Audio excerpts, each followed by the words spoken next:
Hello, good morning. We are Group 3, and my name is Brian Bueno, and our topic is all about legal system. So first of all, what is legal system? Legal systems are comprehensive frameworks established by societies to create, interpret, and enforce laws. They serve as the backbone of governance, ensuring order, resolving conflicts, and maintaining justice.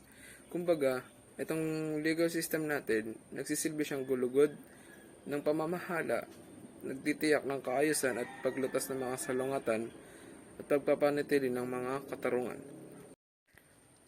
Legal system typically encompass legislation, laws created by a governing body, a judiciary, courts and legal professional interpreting and applying laws, and executive function, enforcing laws through government agencies.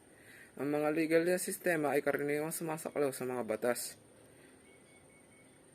Isang hudikatura, mga korte at legal na professional na nagpapakahulugan at nag-a-apply ng mga batas, at mga tungkuling ehekutibo, nagpapatupad ng mga batas sa pamamagitan ng ahansya ng mga gobyerno.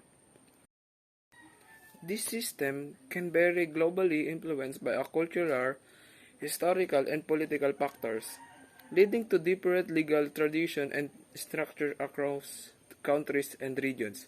Kumbaga, mga sistema ito pwede pang mag-iba sa buong mundo. Kasi nai-impluwensyahan sila ng mga salik na sa kultura, kasaysayan at pampolitika na humahantong sa iba't ibang mga legal na tradition at istruktura ng mga bansa at rehiyon. Yun lamang po. Maraming salamat.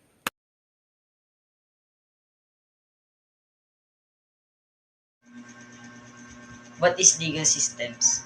Legal systems has 8 parts or examples. Number 1 is order and stability. They establish a set of rules that contribute to the maintenance of social order and stability.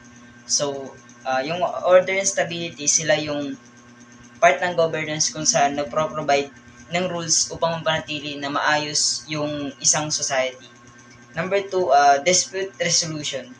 Legal systems provide mechanism for resolving disputes in a fair and structured manner, reducing the likelihood of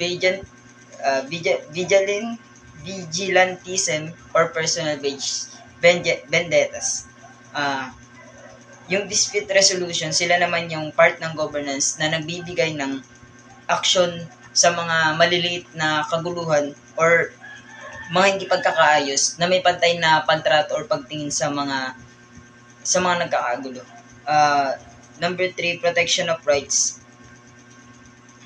They define and protect individual rights and freedoms, ensuring a balance between personal liberties and societal interest. Sa protection of rights naman, dito nagmumula yung mga batas or yung mga panukala na nagbibigay ng protection para sa bawat isa. Dito nakikita kung paano titignan yung pagkakapantay-pantay ng bawat mamamayan. Number 4, justice and fairness. Legal systems aims to administer justice. So, kung paano from the word is justice and fairness, kung merong protection para sa rights ng tao, meron din naman para sa karapatan. Syempre, para dun sa bawat isa, para makita kung gaano yung pagkakapantay-pantay ng pagtingin ng part ng economy sa bawat mamamayan na sakop nito. Number 5 naman is economic function. Legal frameworks are essential for economic activities. Sila yung part ng governance kung saan sila yung responsible sa pag-account or paglilipat ng mga properties, different business, tsaka yung iba't ibang klase ng contract na kinakarap ng ekonomiya. Number 6, social progress. Legal systems can adapt to social changes.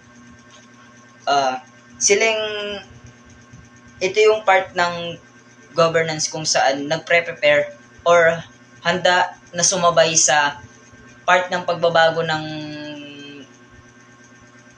paligid, or sila yung naghahanda para mas may prepare yung economy to a way better para sa susunod na panahon or para mas mapaganda yung pagdaloy ng ekonomiya. Number 7 is predictability.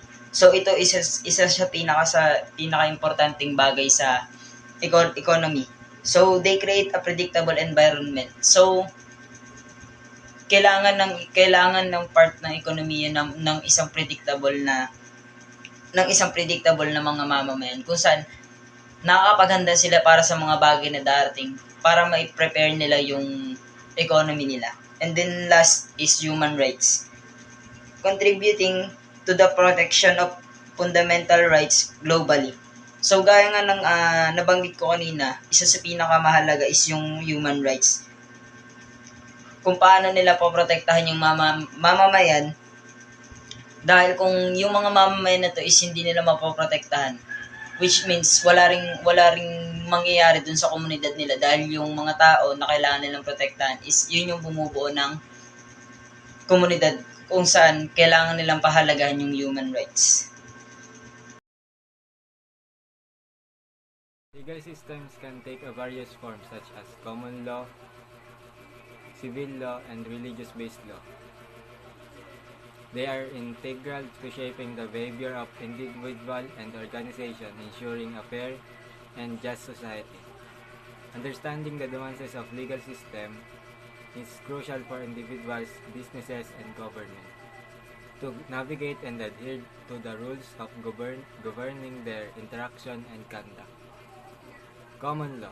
It is based on the unwritten rule based on legal precedents established by the courts. A body of law based the court decision rather than codes and statutes. Civil law, branch of law that treats the personal and family relation of a person, his property and successional rights, and the effects of obligation and contracts.